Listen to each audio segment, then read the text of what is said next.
Welcome back to Gentle Dental. I'm Dr. Sara Chinnery, and today I'm thrilled to introduce someone whose career journey is nothing short of inspiring. Sara Heiner, who started out as a chairside dental assistant in endodontics and rose through the ranks at Aspen Dental from assisting to regional manager. I had the privilege of working with Sara in my early career and saw firsthand her incredible leadership and ability to guide a team through any challenge. Now, as an office manager of a thriving clinic in South Dakota, Sara continues to set the standard of patient care, team success, and professional growth. If you haven't watched part one yet, I encourage you to check it out first. You'll get the full background on Sara's journey and pick up on so many valuable insights on patient-focused industry before we dive into today's discussion on leadership and running a successful dental practice. So Sara, what advice would you give someone who wants to move from dental assisting to office management? I would encourage you to try to understand as much as you before you go into it. There's so much difference between,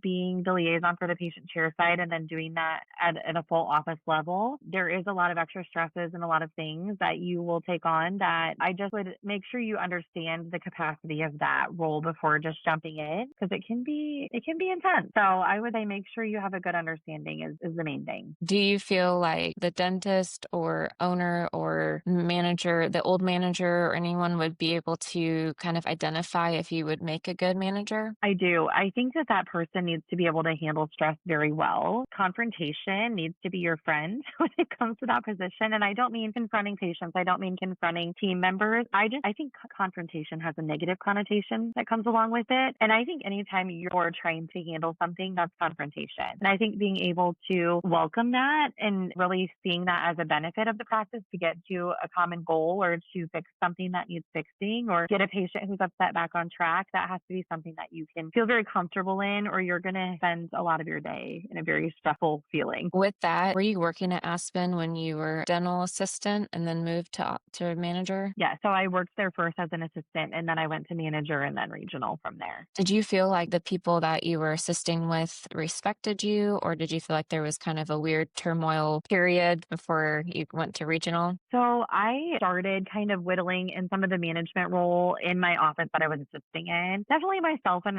the other assistant. I just felt like she wasn't always up to par with like the standards that I was hoping to keep in the back and the flow. If you're going to be a manager, you do have to be willing to put in some hard work. You have to be able to set the standards and set the goals. And if you're not willing to do it, your team's not going to respect you. So that was tough, but I had the ability to actually take on a new office that was opening. So I was able to leave that team. I do think going into a leadership role, like when I was an office manager and went to regional, I did have to absorb some of my peers as part of my team. And I think it's an easy transition when you've proven that you are willing to go above and beyond. And What's one piece of advice you'd give to a new office manager? I would say be very careful with blurring the lines between being a friend with the staff and being the leader. I think it's important as a leader to understand and know your team and make them feel good and have a good relationship with them. But I think it's also important that they understand that you're able to turn that off to be able to give feedback and hold them accountable. Sometimes a team can mistake your kindness and take advantage of you. And I think it's important that you're able to separate those. Do you get the right balance of being friends, but also doing your job and being professional and making sure that the office is running smoothly and all of that? I think that's really tough. That's a learned experience for me over a long period of time. It's difficult to really translate verbally how that works. But I think that there's some managers that feel like you can't have a relationship to be able to be the leader. And I don't believe in that. I feel like the relationship is the foundation. And I think that helps them respect you and trust you and be able to follow what you're looking for from them. But I think that while remaining friendly, there's a certain level you can take it to where you then have to transition over to, I need to make sure that I have boundaries here so that you understand if I do have to come to you and say, this is no longer meeting the bar, this isn't working for me. I think it's important to be able to say, I understand what's going on with your daughter right now. And I think that might be tying into how you're not quite meeting the bar on this. So I think it's important to understand their life and to be empathetic, but also to be able to say, I also am in charge of making sure that this office is successful. And this is now impacting other team members or it's impacting our bottom line. And I think being able to have those conversations with a good relationship foundation is key. For dental assistants or team members who want to transition into a leadership role, what steps should they take? I think they need to show their manager that they're willing to to take on a little additional responsibility. When I look at that, office managers in from dental assistant positions before or front office positions, the less that you lean on your manager, the more ready you are and the more ready they will feel to put you in more of a role like that. If you're constantly coming to me for like, this is what I think I want to do. What do you think? If I feel you're ready, I'm going to say, I want you to tell me what you want to do. And I'm going to tell you if that's what I would have done too. If you're looking for constant reassurance and you're intimidated by dealing with patients that are upset or conversations that need to happen, I would say you're probably not ready. But by showing readiness, you're able to handle more things on your own, is what I kind of look for. What's the most important skill an office manager needs to keep a dental practice running smoothly? Well, I would say that just a positive mindset is huge for me. A funny thing that I like to say is patients are like, how's your day then at the end of the day? And it's like 4 o'clock. And I'm like, it is still too early to give you that information because things can just change so quick from like amazing to terrible or terrible to amazing that the way you present yourself in your office is how your team's going to feel. And if I'm feeling like, oh my gosh, I have no idea how we're going to manage this moment in the schedule, it's overbooked and blah, blah, blah, they are all going to run up behind me and be like, this is horrible. But if I'm like, we can figure it out, we always do. And I'm here and I have your back and I'm willing to like glove up and help out, their mentality towards it is going to be positive too. So I just think your mindset is truly everything. How do you balance supporting your team while also ensuring business goals are met? I think it goes back to the question just a few ago. Relationships with my team are very important to me. I really truly like value each person individually. And on my team, we just have so many different personalities that I feel like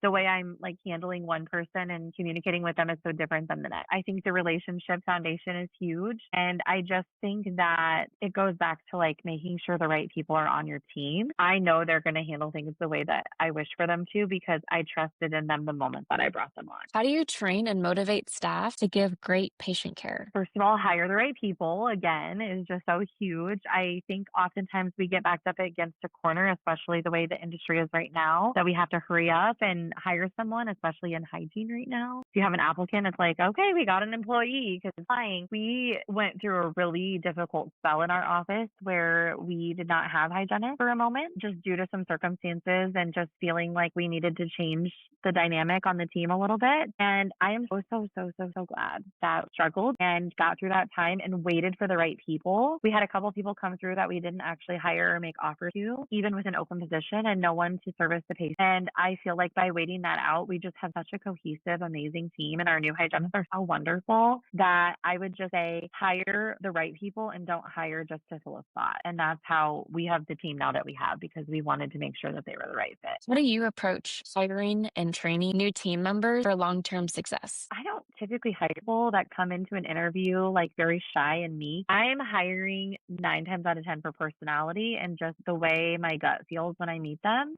Truly could have two assistants in front of me, one with 10 years of experience that's been like running this office that wants the same pay as someone right out of school, but she wows me with personality. I'm taking her.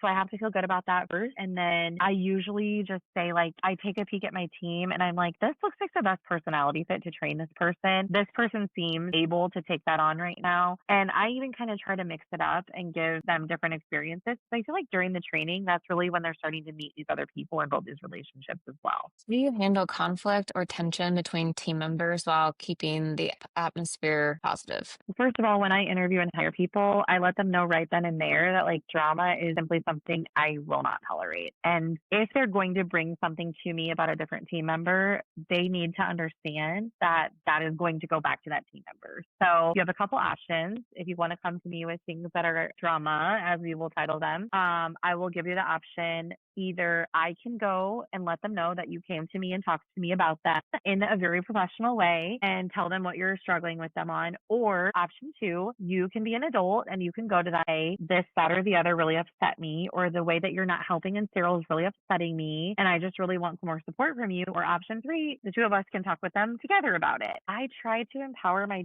team to do those things on their own because I just feel like I don't want the first time that I'm hearing that someone's upset with me to be from a third party. I just don't like that. I would rather you just tell me yourself. I will say there's probably scenarios where people don't feel comfortable going to the person because of their behavior or other issues. That is on your manager. But I feel we've built an environment where they can go to each other and not have all of this drama that comes from it. I just really want it to be an open forum where everybody can feel comfortable just speaking about what they need from each other. Kind of a good way to look at it. Definitely feel like the environment aspect is a huge thing, and it does come down to either the dentist or the office manager or a combo of both. Yes. It's a very hard thing to do. How do you make sure a patient has a smooth experience from when they first start calling to make an appointment all the way to when they leave the chair? I feel like so many of my answers are starting with making sure you have like a good team, but that's just so true. I genuinely don't ever think like, oh, the patient's with this person. I need to keep an eye and make sure that they, do X, Y, or Z. I think if you help your team understand like what standard of care is going to be, what your standards are with how we treat people,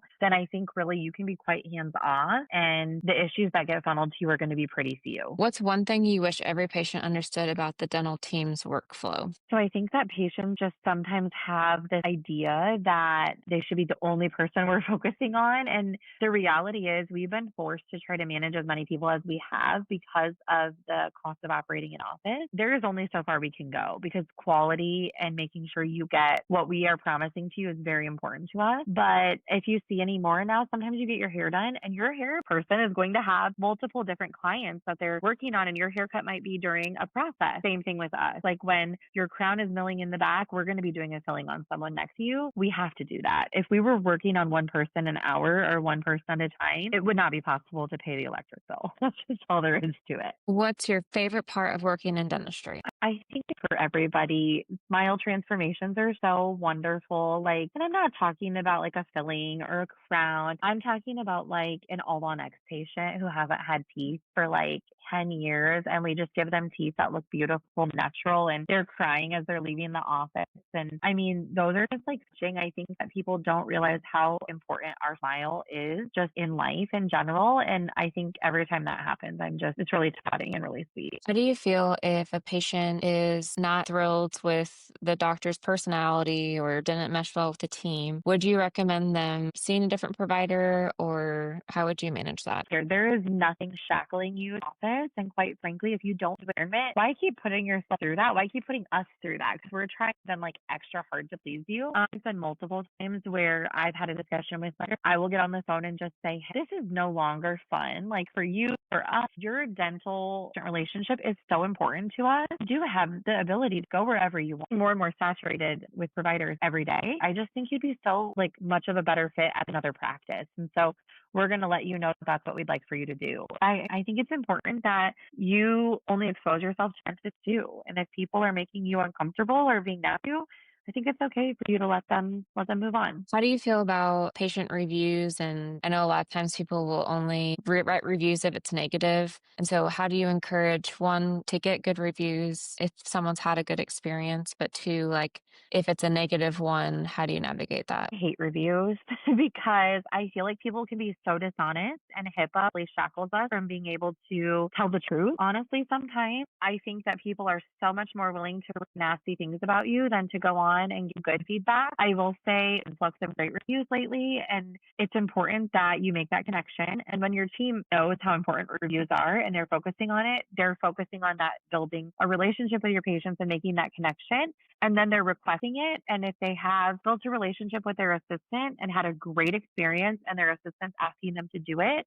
I've found that that's our best way of really helping get those good reviews. And as far as negative ones, those are so stressful because I think everyone who puts the amount of heart and soul into what we do in the dental field, seeing those things and not being given the opportunity to address them before slandering someone's livelihood is really hurtful. It is hard. And, one bad review requires, I don't know how many good reviews, but it's a lot of So good many, reviews a to lot, make up so for many. it. And Yeah, so, it does. I mean, if you've had a bad experience, I do feel like it's worth talking to the office manager. Yes, absolutely. I just feel like there's so many times anymore where there's just things are misconstrued or miscommunicated. And if you give us the opportunity to help you understand our side, I feel like we can come to a common ground. Nothing that happens that people feel negatively about is ever the intention. I can tell you that. As much time and effort that's gone into learning how to do the things they do for you and then to actually do them, I just don't think any dentist ever really wants someone to have a negative experience. And I can tell you, for example, my doctor that I work with, he can't even look at reviews anymore because if someone leaves one that's even like a little bit like too many texts over like confirmations, he's just like up at night, like not sleeping. So understand that those are things that we do see and they are hurtful. And if you go with us, chances are we come to an understanding and try to help you. Yes, we have big hearts behind our Yes, masks. yes, very much so. What's been the most rewarding experience you've had as an office manager? So I'm gonna have to say a dentist on the parts of the business that I just feel are so easy for me that are so tough for them is really rewarding for me. But when I was at Aspen, I had a lot of team members come through the pipeline that I helped to develop and gave maybe we're just like working in retail. I gave them a career and a launching point, and I just feel like that's so nice to think about. Even some of my friends that worked with me, really pushing them to like grow and develop in their careers. I feel like that's been really rewarding, and I think people really value that when you do that for them. What about what's been the hardest part of your job? Pretty much every day when I lay down on my pillow, I'm going through my interactions with people from the whole day. And I think you can probably relate to this so much. Like you are putting that face on and showing up the best way you possibly can. And sometimes that's so emotionally draining when someone reads you wrong or doesn't what you said the way you intended it, or there's just so much, it's not even acting, it's just trying to be the best version of yourself for people all day. And then going home and being a mom, there's times where I lay down at night and I'm just like, wow, I could have done like a little bit more with my kids, or I could have done a little better with my team today, or any of those things. I just hold myself to such high standards, I feel like, and I want everything to just be perfect that sometimes my passion can get in the way, or I just feel like it's such a hard job. It really is. And I feel like even if you make it look easy, I am constantly just like going through the whole thing in my head of like, okay, next time I'm going to try to do this, or I'm going to try to say this way. It's just being on all the time is hard. What would you recommend for changing the, office environments? Like when I was working with you, we had different, like every day of the week, there was something like a positive affirmation or something like that. What would you recommend for that? I just think that anytime someone thinks of you or acknowledges you, it's so huge just because we're all so busy and so tuned in. Like there's social media and people can text you and you get your text straight to your watch. Like we're always just so distracted. So I just think someone taking the time to recognize someone is